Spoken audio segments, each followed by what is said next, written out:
আমিন। সম্মানিত মুসল্লিয়ান ইকরাম, আসসালামু আলাইকুম ওয়া রাহমাতুল্লাহ।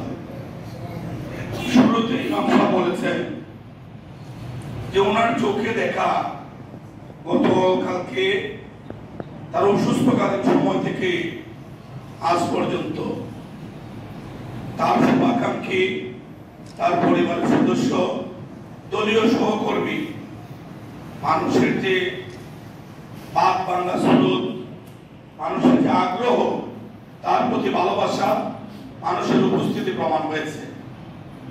এই আফজল এই মসজিদে নিয়মিত মুসল্লি ছিল। আফজল রাজনীতি করেছে, সামাজিক কর্মকাণ্ডও ছিল, সে পরোপকারী মানুষ ছিল। দীর্ঘদিন তার সাথে আমাদের সম্পর্ক। নিজে যেমন ধর্মকর্ম করেছে, তেমনি নিজের পরিবারের প্রতিও খেয়াল রেখেছে। তার দুটি মেয়ে বাচ্চা, ছোট বাচ্চাটি ইসলামী লাইনে এই মসজিদের ইমাম সাহেব, মসজিদের খতিব, ওনার ধর্মীয় প্রতিষ্ঠানে রেখেছে। ইমাম সাহেবের কাছ থেকে আমি জেনেছি বাচ্চাটি অত্যন্ত মেধাবী বাচ্চা। আফজল যেহেতু নয় সই করতে জানতো না, রাজনৈতিক সুবিধা নিতে জানতো না, সেজন্য তার পারিবারিক অসুবিধা ছিল, কিন্তু সে মানুষের কাছে হাত পাতার অভ্যাস ছিল না। আজকে আফজল নিয়ে যতগুলি মানুষ কথা বলেছেন, সকলে এক বাক্যে বলেছেন আফজল একজন ভালো মানুষ ছিল, আফজল পরোপকারী মানুষ ছিল, আফজল সবার সাথে মিলেমিশে থাকার চেষ্টা করেছে।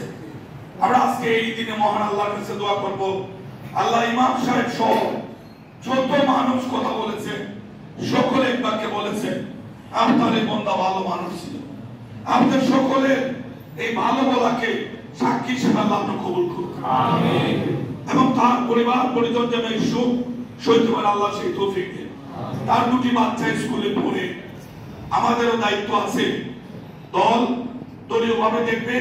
আমি ব্যক্তিগতভাবে পারলে আজকে তার পরিবারের কাছে দুটি বাচ্চার লেখাপড়ার জন্য শুধু আমি তার পরিবারের কাছে 1 লক্ষ টাকা আমি তার ভাই হিসাবে তার পরিবারের কাছে রাখবো ইনশাআল্লাহ।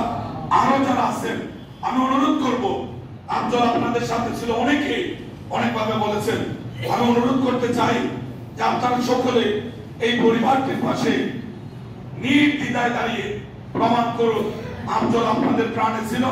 এই পরিবারের প্রতি আপনাদের দায়িত্ব আছে। সবাই ভালো থাকবেন। আসসালামু আলাইকুম ওয়া রাহমাতুল্লাহ।